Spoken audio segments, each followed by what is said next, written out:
Oi, pessoal, voltei. E aí, gente, tudo bem? Oi, oi. Voltei aqui. Tô só esperando a Alice entrar e a gente retoma a live. Então, hoje é mais uma live do IP Convida, aonde a gente vai falar com profissionais do mercado imobiliário e a gente vai falar sobre assuntos relevantes dentro do nosso negócio. O tema de hoje é qual é a importância, ou melhor, a importância da coordenação e compatibilização de projetos. E a gente vai conversar com a Alice, e aí eu vou deixar ela se apresentar para vocês saberem quem é a Alice, como é que a gente se conheceu. A gente trabalhou junto alguns anos atrás na Camargo Correia. E hoje ela vai dividir um pouquinho com a gente sobre a experiência dela na parte de coordenação e compatibilização de projetos. Tá bom? Então deixa eu ver se ela conseguiu entrar. Alice, me dá um oi aí se você já conseguiu entrar. Porque o Instagram ele dá uma atrasada, né? Na hora que ele avisa para as pessoas que a gente tá ao vivo, que a gente tá na live, ele demora um pouquinho para algumas pessoas. Aproveita e dá like nesse vídeo, compartilha com quem você acha que precisa saber sobre coordenação e compatibilização para incorporação imobiliária. E daqui a pouquinho a gente começa então a falar sobre incorporação com a Alice. Enquanto isso, ela tá entrando, eu acho, né? Alice, quando você entrar, você me dá um oi aí. Deixa eu ver se eu consigo chamar ela aqui.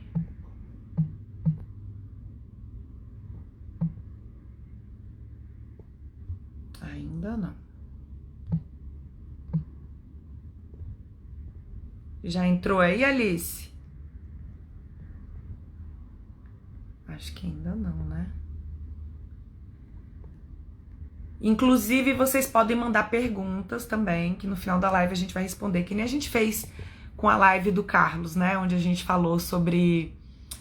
Eita, Simões aqui falando, já fiz obras sem compatibilização de projetos e o retrabalho é enorme. Nossa, é um pesadelo. É aquela velha história, né? Muita gente fala, obra quem sabe faz ao vivo. Obra a gente executa em loco, mas a gente resolve obra no escritório, né? Dentro do escritório de coordenação e compatibilização de projetos. Inclusive com um bom cronograma, né? Com uma boa organização, metodologia. Então não é assim, não. A gente não pode fazer obra sem ter compatibilização, não, porque dá ruim, viu?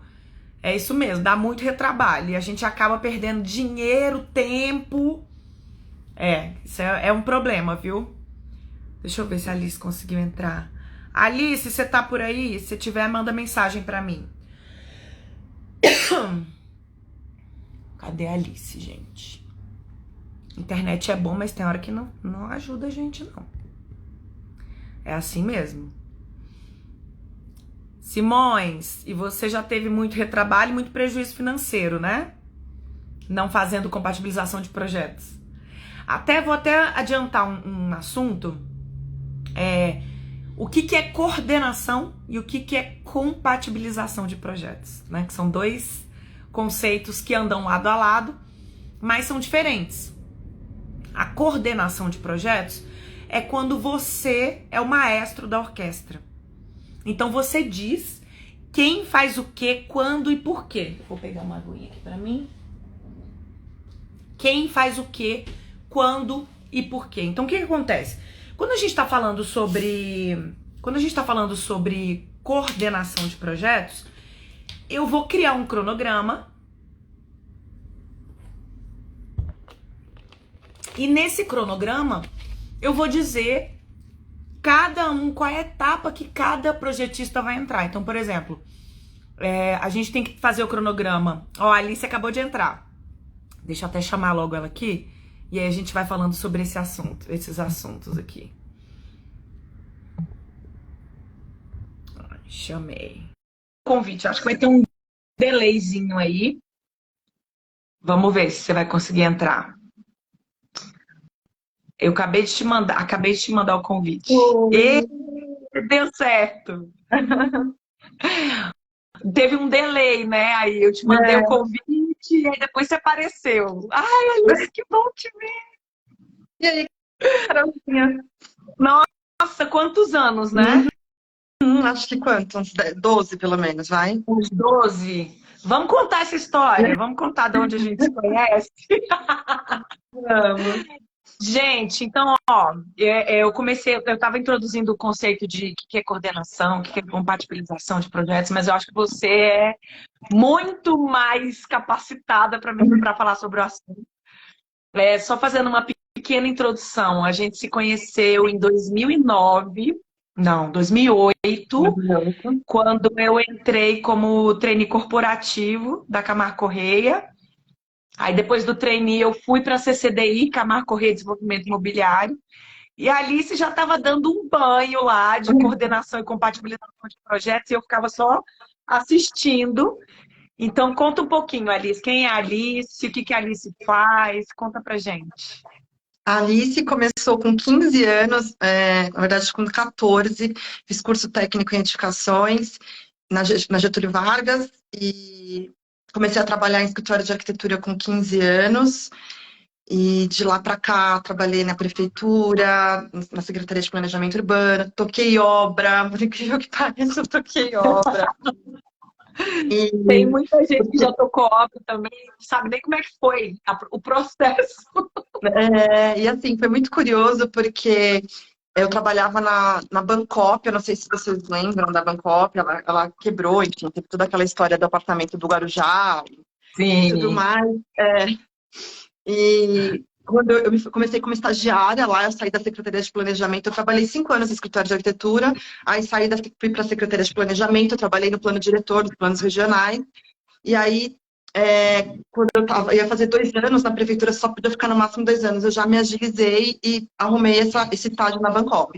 E na Bancop eu já fazia um pouco da parte de compatibilização, mas bem superficial. Na verdade, eu participava das reuniões de compatibilização, né? E quem tocava as reuniões de compatibilização nem era tanto a arquiteta que era minha chefe, era o gerente de obras que tocava, o diretor de engenharia que tocava, porque a gente foi ganhando aos poucos um espaço, sabe, nessa área da engenharia, porque basicamente coordenação e compatibilização de projeto é mais engenharia do que arquitetura. É Então, muito as arquitetas foram ganhando disciplinar, aos tem que poucos. saber de todas as Exato. disciplinas, né? Exato. E foi assim uma escola, porque eu já fui aprendendo, eu nunca tinha visto uma fundação. A gente aprende na faculdade, mas não tem a dimensão, né, das coisas. Aí, saindo da Bancop, a Bancop realmente quebrou e tal, eu saí na época, e aí uma das construtoras que trabalhavam para a Bancop meio que me absorveu, assim, me contratou para tocar obra. E aí eu comecei a tocar a obra e, nossa, Carol, era muito tenso. Eu saía da obra assim, eu não dormia, eu pensando em Esperada. medição, sabe? Porque era uma responsabilidade grande, né? Eu tinha, sei lá, 25 anos, recém-formada em arquitetura, na obra, aprendendo a fazer controle tecnológico, coisa que, assim, não era muito a minha praia, né? É. Medição, era uma luta, né? FVS, F sei lá o quê, tipo, tinha tanta coisa, ainda tinha ISO, sabe? Tipo, era Isso, nossa. mas foi uma escola também maravilhosa, né? Porque quando eu fui para Camargo Correia para voltar para a área de projeto, é, eu voltei com uma experiência, uma bagagem que casou muito com o que eu fiz na Do que Camargo não Correia. funcionava na obra, né? Porque Exato, papel aceita tudo. E exato. quando E você tinha vai para a obra, você vê o que funciona realmente do projeto, né? Exato. E a Camargo tinha uma particularidade que eu sempre brinco, a Camargo, ela era, a CDI, ela era incorporadora só, ela não era construtora nessa época, depois ela começou a construir. Então, nessa época, existia uma certa pressão, né, nas coordenadoras de projeto, na parte de compatibilização, por conta de que a gente desenvolvia os projetos para os outros construírem. E aí a Sim. construtora fechava a obra num valor determinado e depois ficava aquela briga, tentando aditivar coisas, porque o projeto mudou, porque isso e aquilo. A gente vivia sob pressão. Os próprios engenheiros da Camargo Correia tinham que ter maior paciência com a gente, porque a gente vivia uma panela de pressão, assim, né? Aquela É, coisa de tem nossa, que eu provar lembro. que a gente fez tudo certo. Então, foi uma experiência ótima. E calhou que quando eu fui para Camargo, eu fui tocar um empreendimento de alvenaria estrutural, casa, que Era era a obra que eu inova, tinha feito não antes. era? Não, Como? era uma em Ribeirão Preto, chamava Jardim Sul Ribeirão Preto, que era uma casa de médio alto padrão, mas estrutura mista, sabe? Tipo, tinha estrutura convencional com alvenaria estrutural, eu tinha coxinha, viga apoiada em cima de alvenaria, tipo, era bem assim, Aí, no meio do caminho, mudou o projetista de estrutura, na época. É, um caos, assim. É, Eu porque cheguei a ter que... pode ter corte no horizontal, que você perde a estrutura, tem que É, ser corte é. assim, E né? Vai pelo piso. o terreno tinha uma declividade, então tinha uma questão também para acertar. Enfim, eu lembro que na época eu tive que fazer um plano de terraplanagem da segunda fase com o Aguinaldo, que me ajudou pra caramba, mas assim, eu desenhei na raça, na mão, e eu sou da geração raiz, né, que aprendeu a desenhar na mão. Eu aprendi a fazer na prancheta, né? O AutoCAD, ele veio no processo de trabalho, de aprendizado. Eu fiz curso de AutoCAD, mas eu aprendi mesmo trabalhando, porque eu E eu desenhava na aprendi a mão. tocar de fora da faculdade também. Exato, Paguei um exato. curso extra, porque o projeto era na mão, né? Na faculdade já entregava os projetos no AutoCAD. Eu já tinha bastante experiência, eu até pegava bico na faculdade, manual do proprietário para fazer para os professores, sabe? Assim, eu já fiz de tudo. Eu já fiz stand de vendas, eu já fiz manual do proprietário, eu já fiz de tudo que você pode imaginar. Acho que eu já tive na incorporação, do começo ao fim, acho que já tive em todas as pontas. Já começou Checklist de unidade, tudo, de assistência entrega, né? técnica, tudo. E aí isso tudo foi Eu agregando. lembro, eu tenho uma memória que eu, assim, nunca me esqueci disso, porque quando eu entrei na Camargo, entrei super barriga verde, né? Tinha acabado de formar minha arquitetura em Brasília, cheguei a cair numa incorporadora, não sabia o que era incorporação, não sabia o que era uma incorporadora, muito menos o que era compatibilização de projetos. E eu lembro que eu entrei numa reunião que eu entrava de ouvinte, lembra que eu invadia umas reuniões, ficava lá só assistindo, aquela treine Uhum. pentelha, né? Aí eu ficava lá assistindo, aí eu lembro você com um monte de prancha aberta, um monte de canetinha colorida, aquele tanto de projetista em volta da prancha, aquela prancha plotada numa mesa enorme, e você debruçada na prancha, e você ia anotando, cada cor era uma disciplina, e você ia anotando. Para quem não sabe, disciplina a gente chama arquitetura, estrutura, elétrica, hidráulica, telefonia, e por aí vai.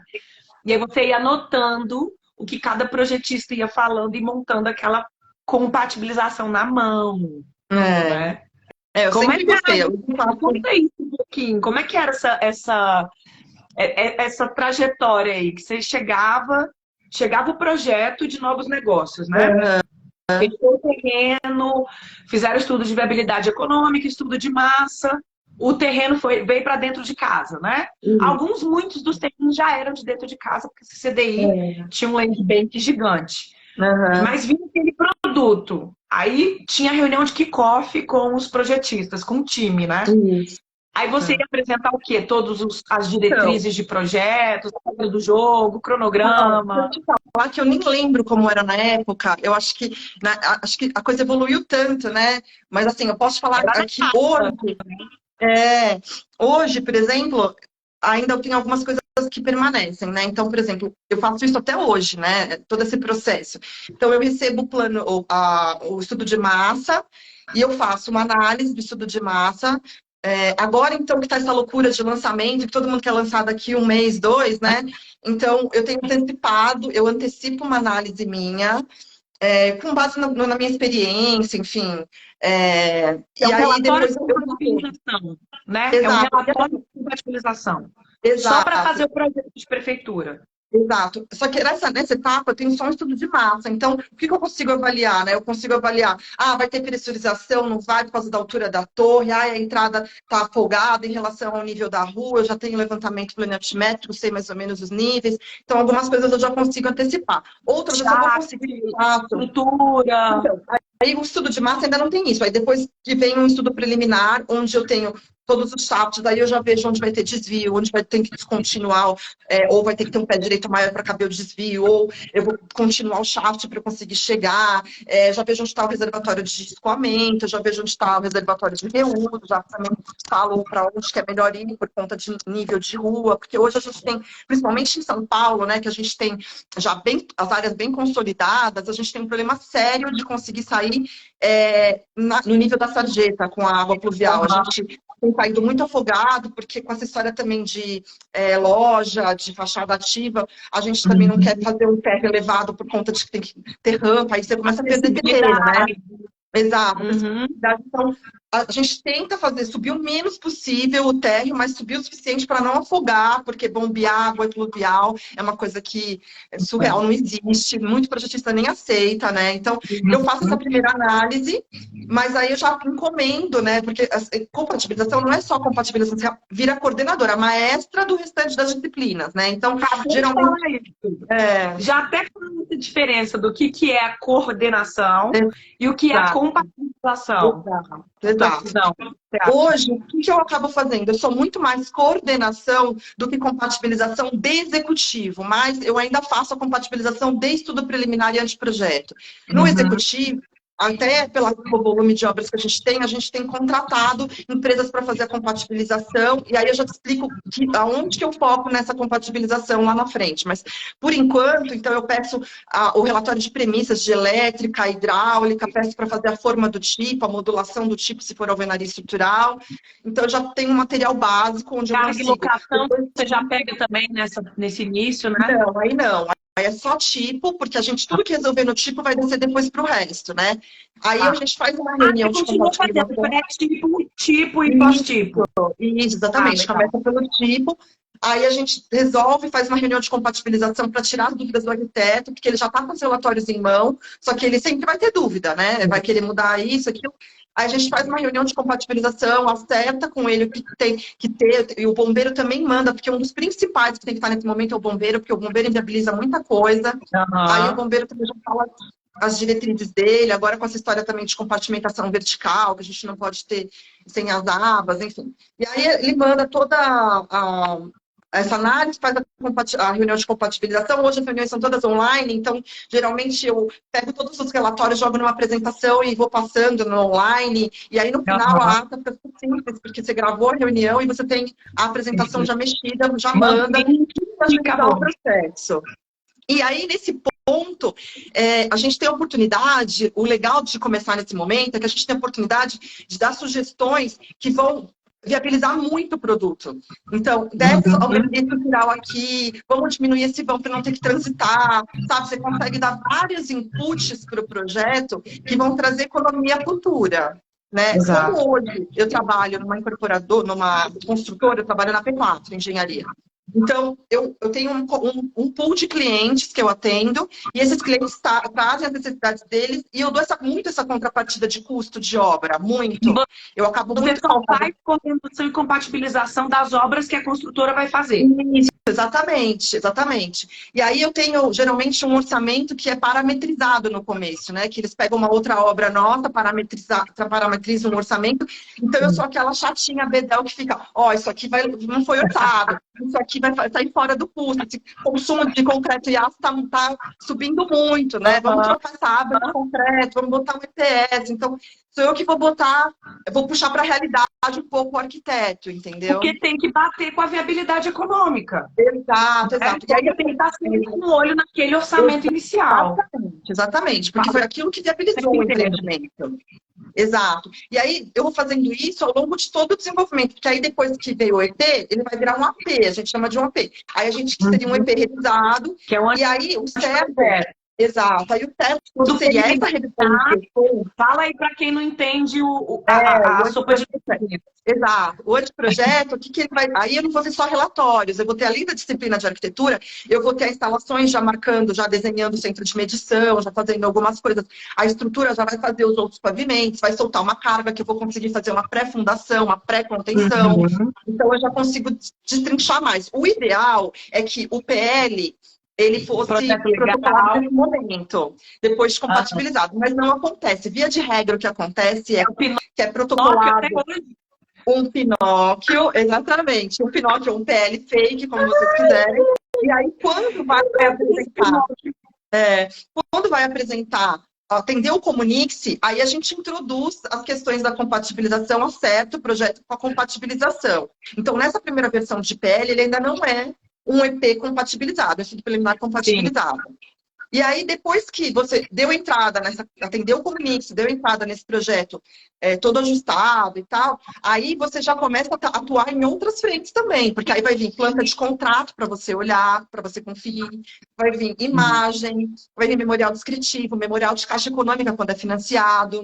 Então, vai começar a vir uma batelada de informações, você vai visitar decorado, você vai visitar maquete. E a maquete é uma coisa muito interessante, porque quando você vai ver a maquete, você, às vezes não tem a estrutura inteira feita. E aí vai do feeling da pessoa que é a coordenadora, a compatibilizadora de projeto. Por isso que eu falo que durante o AP eu continuo fazendo, né? Hoje eu tenho uma equipe que são 2 analistas que trabalham comigo, e os analistas acabam ficando, me acompanham no AP para poder conhecer o projeto, mas eles acabam ficando mais no executivo. Sim. E eu fico muito no AP por conta da experiência, porque eu chego lá no maquete, eu vejo uma aba, eu falo, vai parar em pé isso. Não vai parar em pé. Não vai dar certo, tá pequena. Vai. Exato. Aí, tipo, eu já vou na maquete ajustando um pouco as coisas, né? Já faço os relatórios e tal. Então, a gente vai até... acontecer ao mesmo tempo, né? No final das contas. Não, é uma loucura. Tipo, é coisa de 3 meses, ou até menos, às vezes já fiz em 2 meses, toda essa logística para lançar.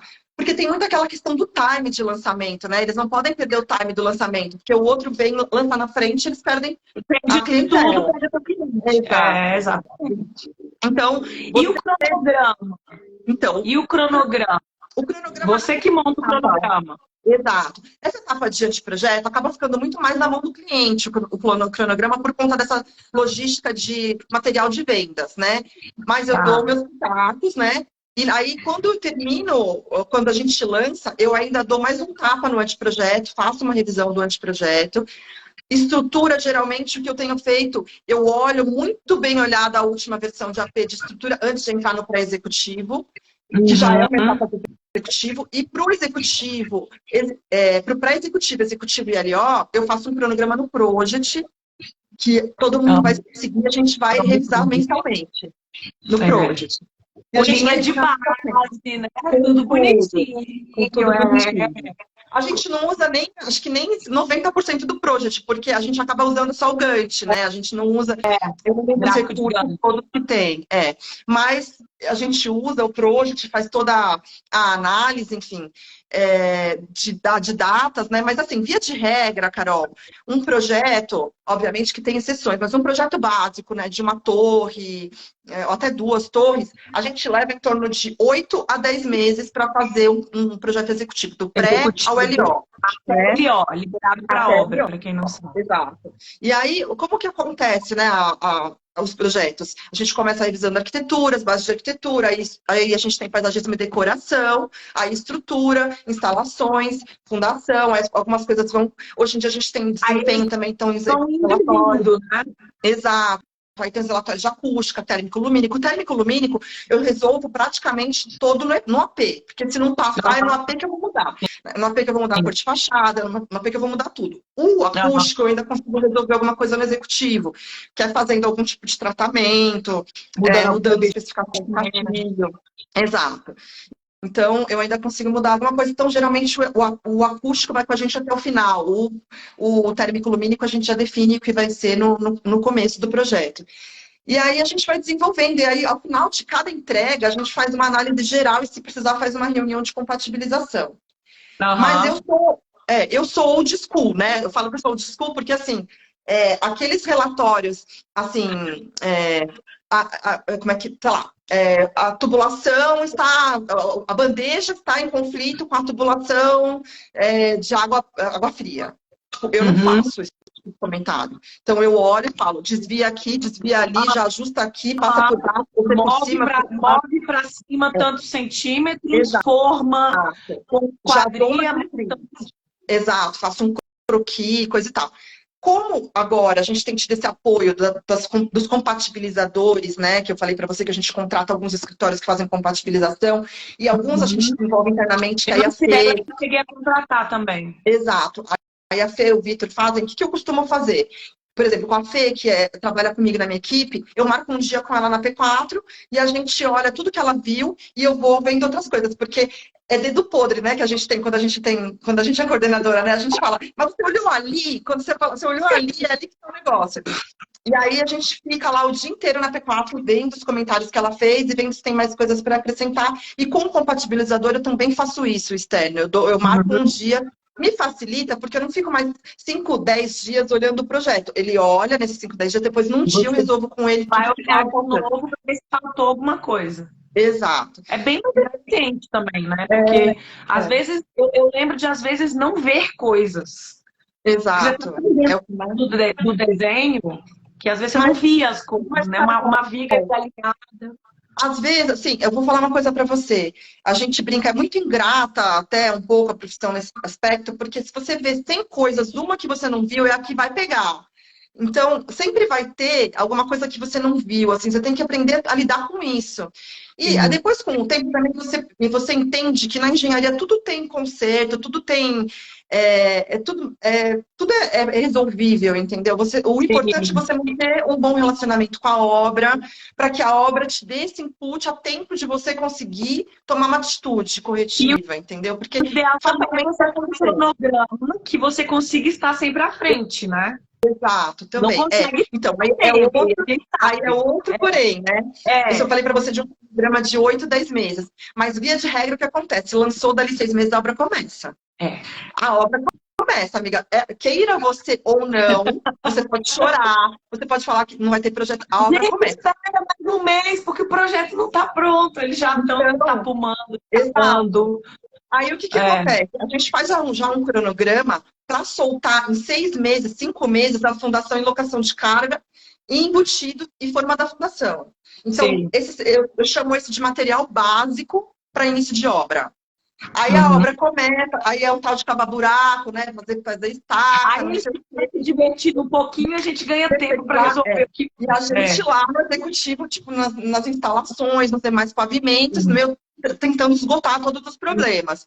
Então, Uhum. aqueles últimos 3, 4 meses que tem para finalizar um projeto, a gente aproveita aquele começo de obra, sei lá, 2 meses de fundação, mais 1 mês cavando baldrame, mais, sabe, aí concreta. Por que a Uhum. gente coloca um embutido nesse pacote? Porque dependendo do engenheiro da obra, e aí a gente conversa, ele gosta de soltar o piso antes. Então, ele precisa ter Uhum. pelo menos a parte embutida, de água Sim. pluvial, esgoto, porque tem terreno que é pequeno, e aí você tem que armazenar material, você não tem onde armazenar. Então, a gente já faz uma coisa meio casadinha. E uma outra coisa que a gente tem por hábito, a gente pede um cronograma de concretagem para o engenheiro.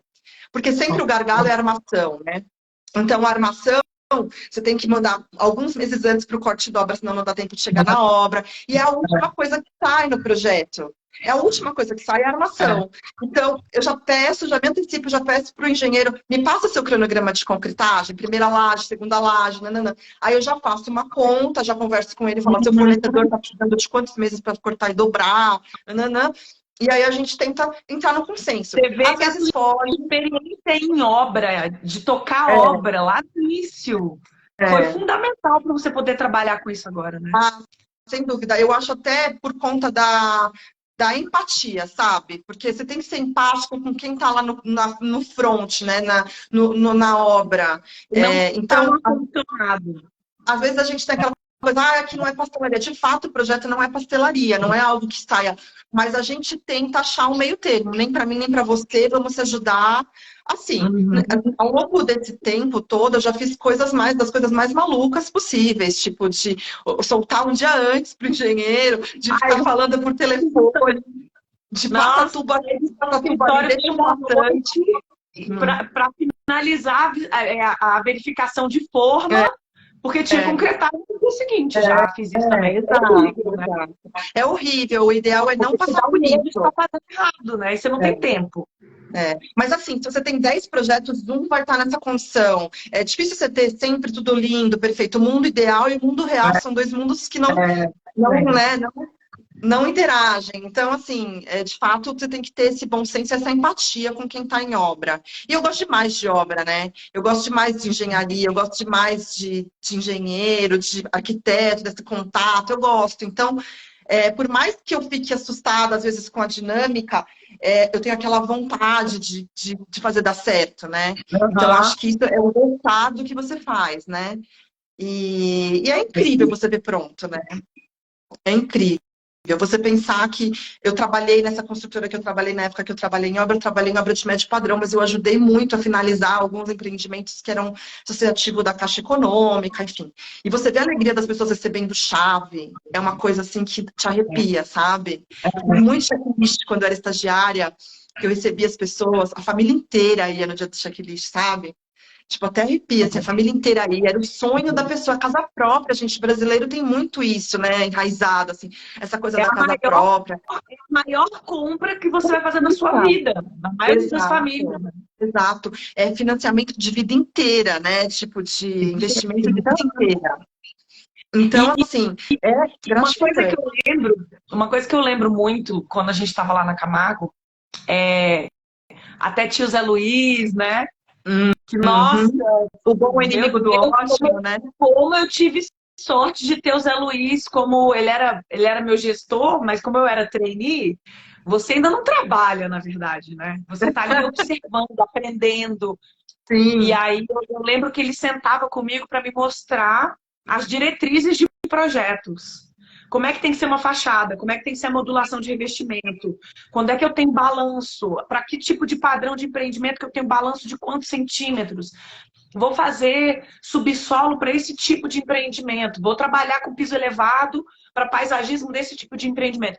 E aí eu comecei a pensar muito que desenvolvimento de produto, ele está, obviamente, atrelado a custo sempre.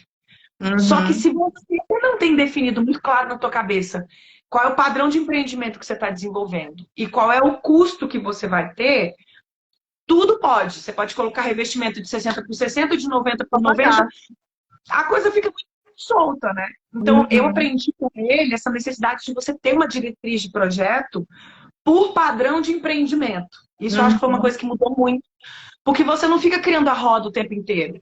Exato. E aí, quando chega, né, um arquiteto, porque os três geradores de custo são arquitetura de interiores e paisagismo. Que é o que define o produto. E aí a gente tem que resolver isso com todos os complementares, né? Você chegou a trabalhar também na parte de desenvolvimento de produto? Ou você ficou mais dentro de projeto? Eu sempre fui um braço de projeto, sempre fui um braço técnico de projeto, né? Então, sempre foi aquela pessoa que recebe arquitetura, paisagismo e decoração e comenta e tenta voltar para o que era o briefing de produto inicial, né? Que era o padrão inicial.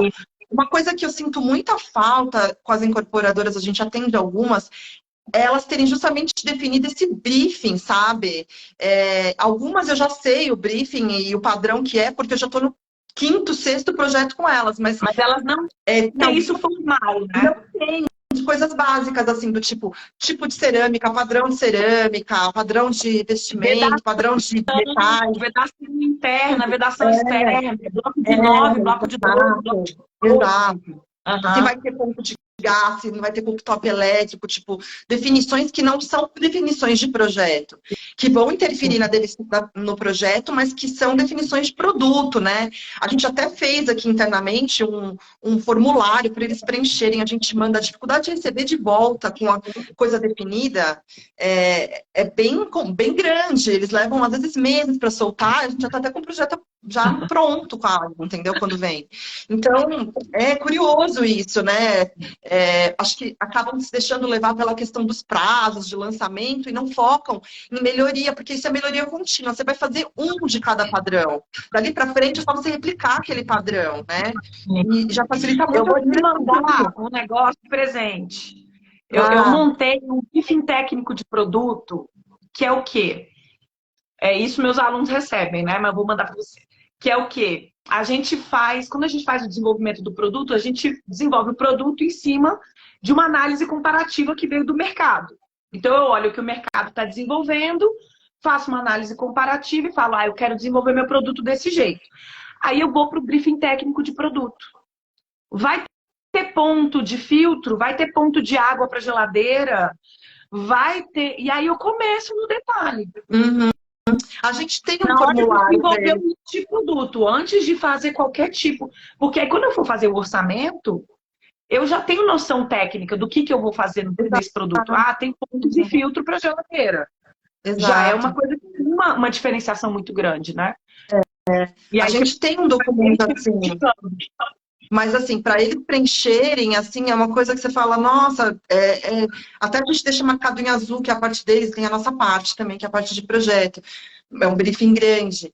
Então, assim, são coisas desse tipo que você falou mesmo. Se a torneira de bancada, se a torneira de mesa, A curva é coisas que são... de sobrepor. Exato, exato. Que são coisas que são determinantes, né? Se você vai ter que do esquecedor de passagem, chuveiro elétrico, enfim, se vai ser de ponto de gás, ou se não vai, enfim, tudo isso muda muito o projeto, né? E quanto antes você tiver, melhor. Não, mas assim, Carol, eu lembro de uma coisa que era boba, né? Vou entregar infra para ar-condicionado. Mas o que é a né? infra? Né? Porque para uns a infra é só o dreno e o tem gente que ponto. fala que é só um buraco. Não, tem gente que fala que é a frigorífica completa. Exato, exato. E aí, sempre isso muda orçamento, muda projeto, muda tudo. Muda tudo. E aí, como a gente faz aqui parametrizado, né? Porque a gente geralmente os clientes, a gente já tem outras obras com eles, é engraçado que às vezes eles perguntam para mim, o que a gente considera mesmo? Aí eu falo, eu sou detentora praticamente do Brasil. Não, a gente considera geralmente isso, porque você cria uma relação com o cliente que você vira meio que também o dono do produto dele, né? É curioso, mas aí a gente o problema disso, eu acho que o maior problema que tem nessa parte, quando o incorporador não consegue definir o que é o produto dele, é o orçamento. Exato. Aí começam as asas. Lembra das asas que tinha na Camargo Correia? Asas de orçamento. Sim, os aditivos, é isso aí. É o orçamento, sem dúvida. E tem outras questões também. Por exemplo, onde eu trabalho, a gente cuida muito para não ter aditivo, né? Mas tem algumas definições que, de fato, as pessoas estão descobrindo, né, como fazer. Vou te dar um exemplo. A gente tem agora muito aquela modalidade de NR com R, né? Apartamento flat, apartamento tudo na mesma torre, você tem uma isenção de área e tal. E o que acaba acontecendo? Algumas coisas que foram aparecendo, então o NR ele tem que respeitar o design universal. Então ele tem que ter direitinho o NR para quem não é de São Paulo, porque tem muita gente que não tem. Então, o NR é o não residencial, né? Que seriam unidades habitacionais, mas que na verdade são flats, né? E aí você tem uma isenção quando você tem, sei lá, 20% do NR. Você pode... garagem. No cálculo de área da prefeitura, ela não computa, né, essas áreas de NR e você consegue ter mais unidade de venda, né? Mais unidade autônoma. Então, você aumenta a sua área privativa usando uma área que não é computável para efeito de aprovação na prefeitura, gente. O pitel. É ouro. Só que aí você tem que respeitar algumas coisas. Como é um NR, é um não residencial, você tem que apresentar, receber algumas coisas de legislação de flat. Então, por exemplo, mais de 23 metros você vai ter sprinkler na torre, você vai ter que atender tudo, os banheiros vão ter que ser maiores, ele vai ter que ter um tamanho que ele seja passível de adaptação para deficiente, você vai ter que entregar a barra do chuveiro, você vai ter que ter os pontos de tomada na altura da NBR 9050, então, os pontos, né, todos de acionamento de interruptor também. Então, assim, tem alguns cuidados. Por exemplo, no caso do ar-condicionado, você tem que respeitar uma legislação que fala de renovação de ar, então você tem que ter um aparelho tipo Sikaflux para você renovar o ar. Então, ele tem algumas particularidades em relação ao residencial. E ele acaba ficando um pouco diferente. Da viabilidade para ver se essas adaptações técnicas do produto para atender essa legislação fecha a conta com o preço de venda. Exato. Né? Via de regra, Carol, é pouca coisa que acresce, né? Porque é mais uma questão de desenho mesmo, né? Você tem que desenhar os ambientes de forma que eles um dia possam ser, por exemplo, para deficiente, eles possam ser um PNE, uma unidade PNE.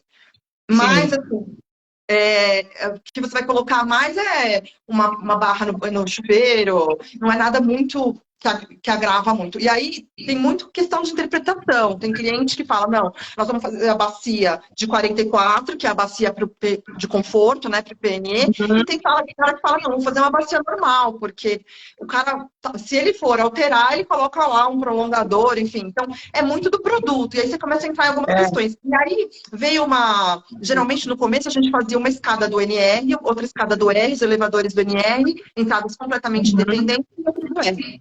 Agora, tá todo mundo fazendo a mesma escada compartilhada, aí começa a implicar em um monte de coisa. Aí o bombeiro fala, bom, se a escada é compartilhada e eu tenho mais de 23 metros, então eu tenho que ter sprinkler. Não, mas se eu colocar um controle de acesso na escada, eu, sei lá, vou fazer uma barra antipânico na escada, com um controle, enfim. Aí começam a aparecer coisas que sou eu que descubro lá no executivo. E aí eu tenho que voltar para o cliente e falar, olha só, está acontecendo isso e ou você vai entregar essa automatização instalada, ou você vai entregar uma infra. Aí a primeira coisa que ele me faz, quanto vai custar, né? Ele me pergunta quanto vai custar. Aí lá vou eu para o orçamento, montar. Vai atrasar minha obra. Montar um orçamento, aí eu apresento para ele, aí ele fala, não, então vamos seguir só com a infra, vamos seguir instalado, vamos... Então, assim, existe um... E aí com esses kits também, né? Exatamente. Assim, as personalizações hoje, quem está assumindo e bancando personalização, geralmente são empreendimentos com um padrão bem melhor, com uma margem de lucro bem maior, porque de fato é um alto mesmo. É um pênalti e é cobrada de uma forma diferente. A gente já caiu lá no passado nessa história de para todo mundo personaliza e virou uma loucura, a obra atrasou e tipo, a gente aprendeu, lições aprendidas. Agora, personalização custa e é para empreendimentos que realmente se justifique, sabe, dentro do custo, porque de fato tive um pesadelo com personalização. Era um empreendimento com 960 unidades, em parceria com a Tecnisa, e alguém comeu bola antes de eu entrar na empresa e decidiram vender os apartamentos decorados. Só que é óbvio, você faz um decorado, esse decorado é para o final 2 e 3. Esse decorado é para o 3 e 4. Não. Esse daqui pode ser vendido para cá e esse para cá. E eu faço o que com shaft? Eu faço o que com pilar? Eu faço o que? Então foi o caos. Eu acabei tendo que fazer plantas únicas. Sim, não, aí envolve tem personalização mais. Você tem um apartamento compatibilizar na obra só para acompanhar, porque ainda tem outras questões de obra que não se fala muito, mas que acontece, né, Carol? Assim, eu que já trabalhei em obra ceia, depois que a gente coloca acabamento, a gente tranca o apartamento. As coisas são roubadas, elas somem, seja a canoplinha do não sei o que, elas somem. Então, existe todo um controle que tem que ser feito dobrado quando o apartamento é personalizado, porque eu já fiz apartamento personalizado que a torneira custava mais que o meu carro, sabe assim, na época, tipo, que a gente guardava a torneira no cofre. Aquela torneira lá da Itália. Leva para casa, guarda. Entendeu? E assim, então tem umas coisas assim, tem que ter toda uma infraestrutura para isso, né? E tem que cobrar por isso, não é uma coisa que pode ser feita a título de cortesia, né? E você hoje só trabalha com compatibilização para incorporação, né? Ou você trabalha com outras só para incorporação? Só para incorporação. É bem focado no mercado imobiliário e assim, é uma loucura, tá? Nossa, tá fervendo, Carol, com essa história de pandemia, acho que as pessoas realmente, e pelos incentivos também do governo, né, com relação a financiamento e coisa e tal, mas as pessoas perceberam a importância de se estar bem onde se mora, né, de se sentir acolhida, se sentir bem instalado, porque de fato muita gente está no home office ainda, eu mesma estou no home office, eventualmente vou para a empresa. Desde 2013. Então. Você vê, eu jamais imaginei que fosse dar certo, deu super certo, né? Nossa, eu pelo menos não tenho nenhum problema com isso, trabalho tranquilamente em casa. Obviamente que eu moro sozinha, não tenho problema, não tenho filhos, então facilita também um pouco a minha vida. Mas assim, Carol, o mercado tá uma loucura. Eu juro pra você, eu trabalhei em muito lugar, hein? Trabalhei na MAC, trabalhei na Camargo, na Bueno Neto. Eu nunca vi tanto lançamento em dezembro. A gente não lançava em dezembro. Em dezembro o povo tava pensando em pagar viagem, pagar IPVA, pagar... Esse ano, outubro, lembra? Setembro, outubro, que era o boom de lançamento. Era. Aí, de final de ano, perto de Natal, Ano Novo, ninguém mais lançava nada. Imagina, ninguém nem vai no plantão, o pessoal vai estar viajando. Vai todo mundo viajar. E esse ano, não, esse ano tá bombando de lançamento em dezembro, todo mundo no desespero de fechar o VGV do ano, e assim, tá uma loucura, uma loucura. Mas toda semana que tá uma loucura? Porque a gente está num momento agora, né? Sabe os ciclos do mercado imobiliário, aquela coisa? A gente está num momento agora saindo da recessão e entrando na expansão. Quem lançar nos próximos 4, 6 anos aí vai ter uma rentabilidade muito boa. Porque a gente está com uma demanda grande, né? Uma demanda grande em todos os produtos. A gente sabe que a construção civil ela é cíclica, né? Então, ela vai ter uma hora de queda. Então, a gente tem que aproveitar para ganhar dinheiro nesse momento. Porque a gente está agora nesse momento aqui, ó. Estamos saindo da queda e a gente está aqui, ó. Agora é hora de lançar. E aí tem um passivo, né, Carol, dessa situação. É ótimo, o mercado tá aquecidíssimo, mas tem um passivo. Como é difícil você manter a equipe, né? Como é difícil manter a equipe. E a gente sabe, ainda mais esse mercado, essa área que eu trabalho, que é de compatibilização, a gente treina as pessoas, né? As pessoas não vêm prontas, a gente treina, né? Então, cada perda é muito... Então, a gente tem que fortalecer ambiente, tem que fortalecer clima, tem que fortalecer tudo, sabe? Porque hoje em dia, essa nova geração, né? A nossa geração era muito assim, né? Levava cacada e tava ali, nossos pais nos ensinaram assim, tipo, baixa a cabeça e vai, tipo, baixa a cabeça e vai, meu, foca aí, é para essas ferramentas, sabe, aquela coisa assim. Essa geração nova, até por uma questão de circunstância mesmo do que eles viveram, enfim, eles não viveram ditadura, como nossos pais viveram, nós não vivemos, então também nós não passamos isso para eles, né, esse peso. Então, eles vivem de uma maneira diferente, eles buscam realização profissional, eles buscam outras coisas. Qualidade de vida, qualidade de vida. Então, errados? Óbvio que não, sabe? São formas de viver diferentes, então a gente tem que se adaptar, né? A gente tem que se adaptar. Eles têm eu percebo que é uma taxa de tolerância menor. Exato. Uma tolerância menor. Gestão do medo, esquece. Você não vai em lugar nenhum com gestão do medo. É tipo, é gestão empática, gestão, vamos lá, entendeu? Você tem que fazer ele. Exatamente. E cada vez mais as patentes elas vão se igualando, né? Não tem muito mais isso de eu sou gerente. Exato. O que vai que eu percebo muito é que quando todo mundo sabe qual é o business, qual é o trabalho, o que a gente tem que fazer, qual é a meta, quais são os prazos. Quando fica muito clara essa comunicação, as pessoas tendem a permanecer no trabalho. Porque elas não têm a segurança de não saber o que pode fazer, de não saber o que vai acontecer. Né? Porque a pior coisa que tem é você estar à deriva, né? Assim, você tem que estar bem realmente posicionada. Mas, assim, é uma geração ótima, né? É uma geração criativa, é uma geração que saiu da caixinha, que pra gente é muito boa também, né? Traz a gente, às vezes, uns questionamentos, você fala, Uia, não é mesmo? Tipo, você fala, peraí, né? Dificultando as coisas, eles acham saídas fáceis, né? Então, assim, é muito bacana. Eu acho que essa coisa das gerações, elas são agregadoras, né? A gente tem que aprender com isso. A gente nunca pode parar de aprender. Coisa também, né? Se a gente sempre se mantiver com as mesmas perguntas, a gente vai dar as mesmas respostas, né? Então, é legal a gente ter... Eu vejo porque, assim, como eu faço muita live... E tem live de dúvidas e consultoria. Vem umas perguntas para mim que eu fico assim... Não tinha pensado nisso.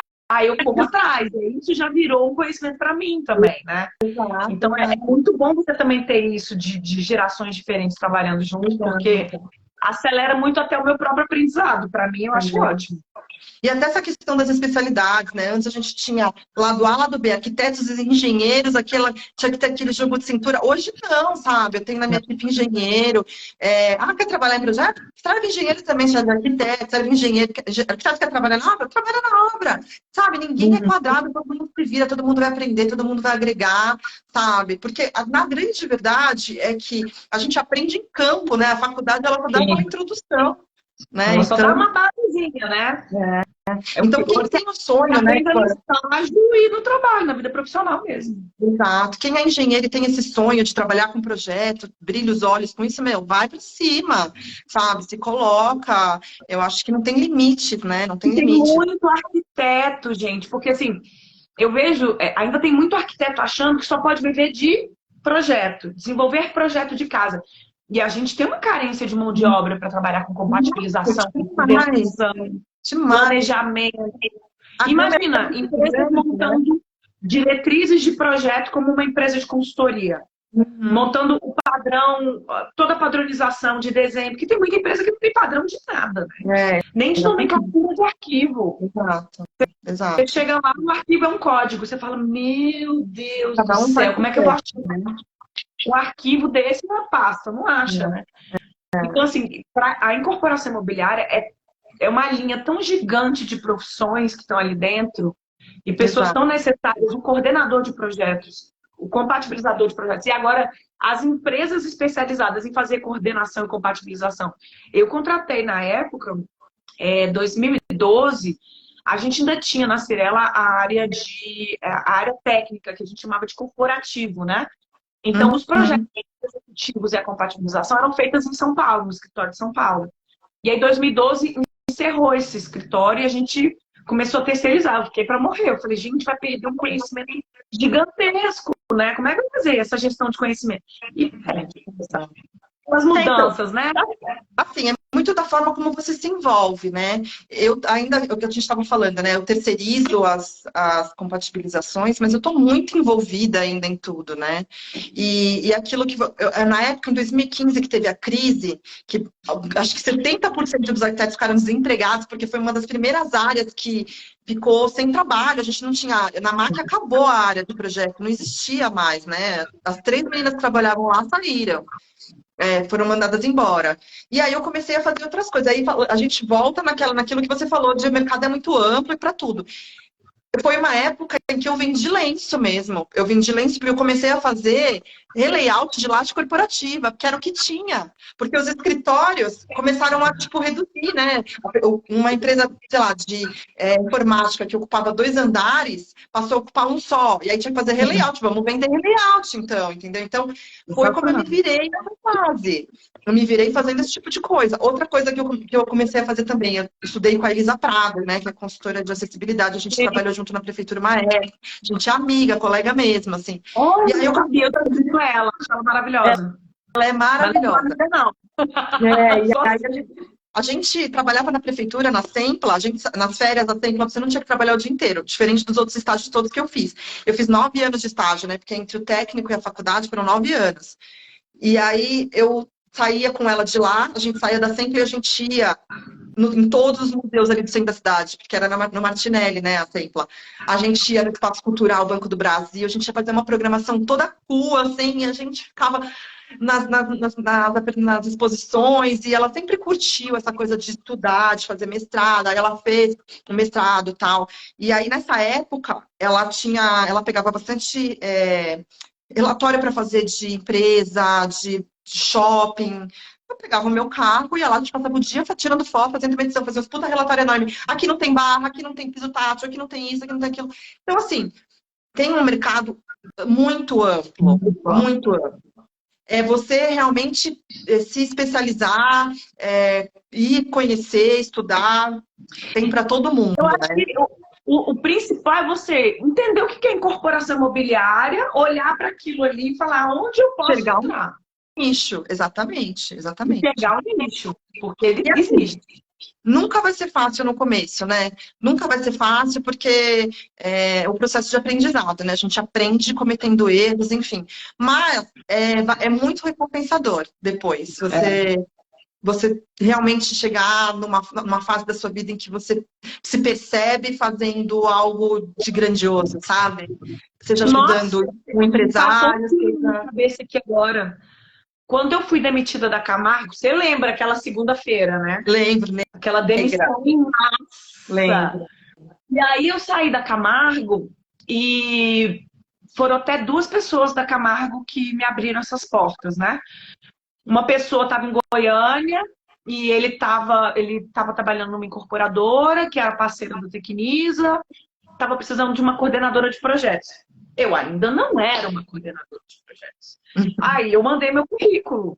Me chamaram para entrevista. Na entrevista eu falei: olha, veja bem, eu ainda não sou uma coordenadora de projetos. Eu passei num treino corporativo, passei 6 meses estudando o que é coordenação de projetos. Mas eu nunca fiz. Não, pode. Você começa segunda-feira. E eu assim, ó. Resumo da ópera.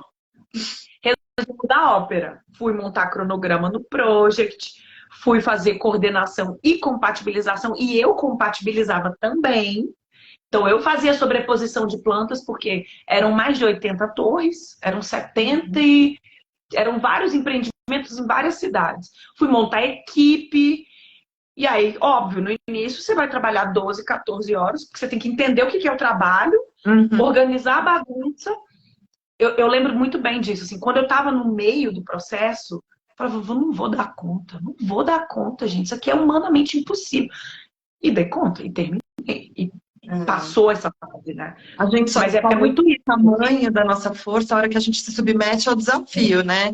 Exatamente. Assim, eu brinco, né? Eu pedalo, né, Carol? Você sabe que eu pedalo. Aí a gente fala, só existe dois tipos de ciclista, o que caiu e o que vai cair. Então, assim, são coisas na vida que você tem que passar. Você tem que dar a cara a tapa, senão não vai rolar.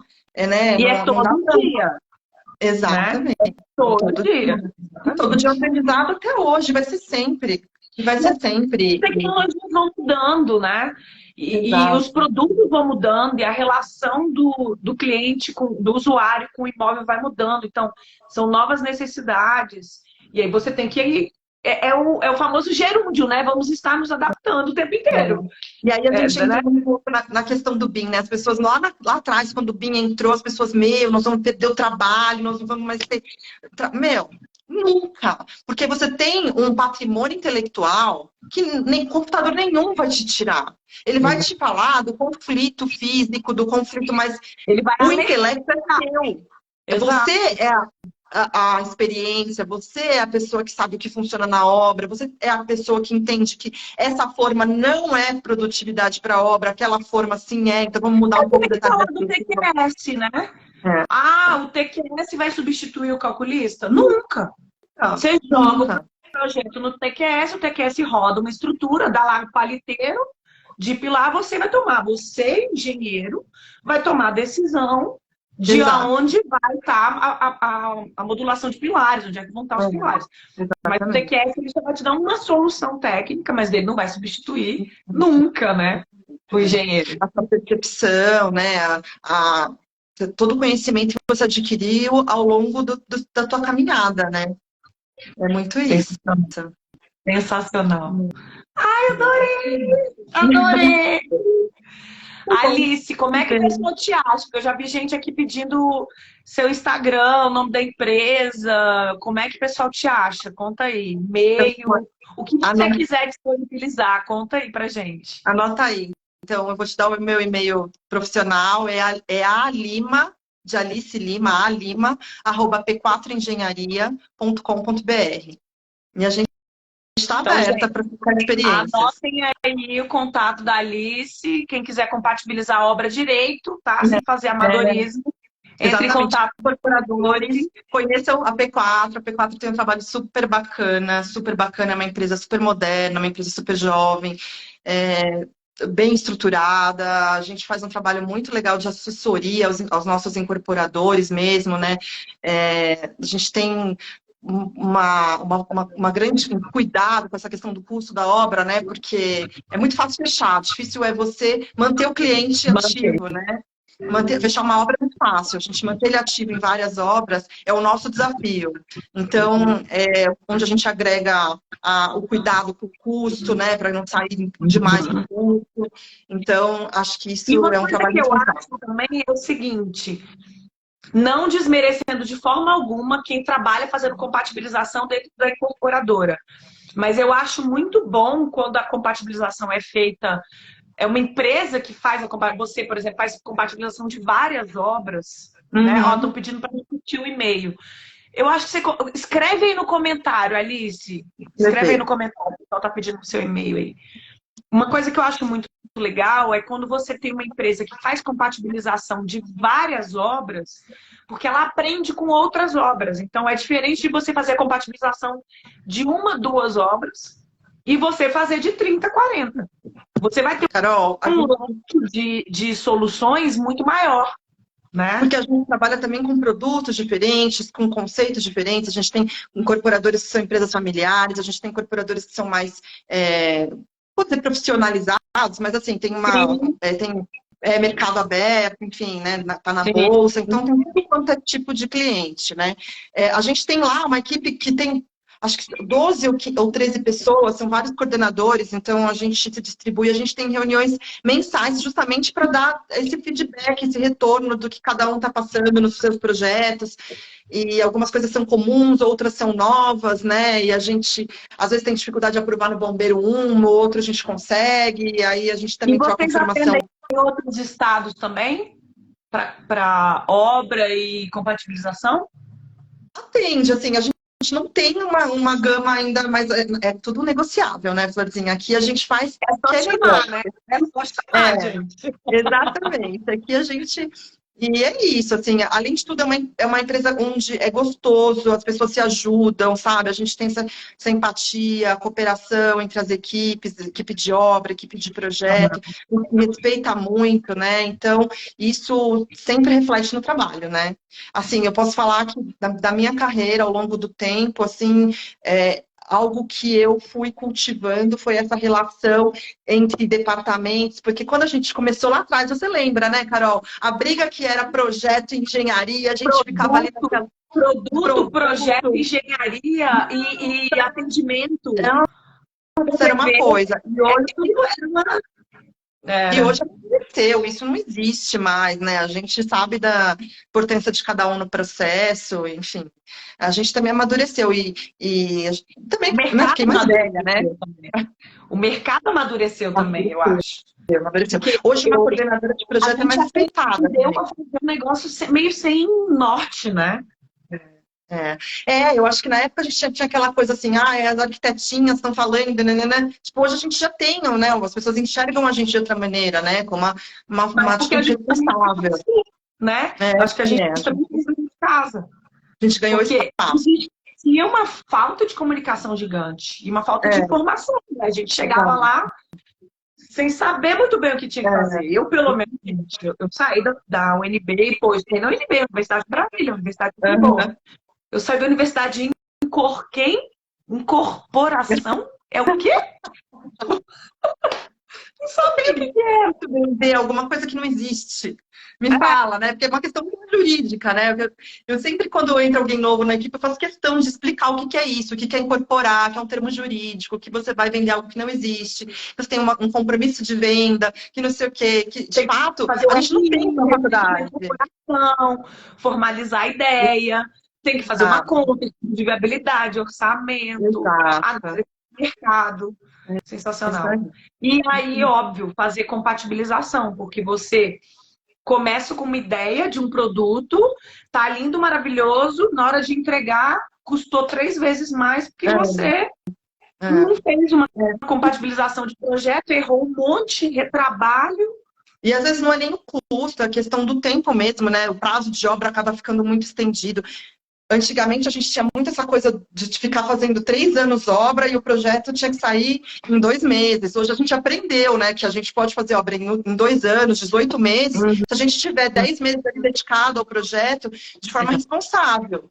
É diferente, mudou o conceito. Graças a Deus a gente ganhou essa batalha. Investir tempo em planejamento é ganhar em economia, eficiência, rentabilidade. É mesmo, né? Não é perda de tempo, é investimento em tempo de planejamento. De tempo, exatamente. Aumentar aí. resultado, ao invés de ficar quebrando, decidindo lá na hora, para a obra, e para onde que eu vou o trabalho, né? Curso de fazer, enfim. É isso aí. Adorei. Adorei, Alice. Obrigada por você ter aceito o convite para fazer essa live. Muito e quando é que você vai vir minha trainee. Muito curiosa. Brasília. A gente tem que buscar isso direito. Mas amei. Amei muito. Tudo beijo. Muito sucesso. Obrigada por ter doado esse tempo valorosíssimo. E a gente se fala depois. Tá, João. Obrigada. Beijo.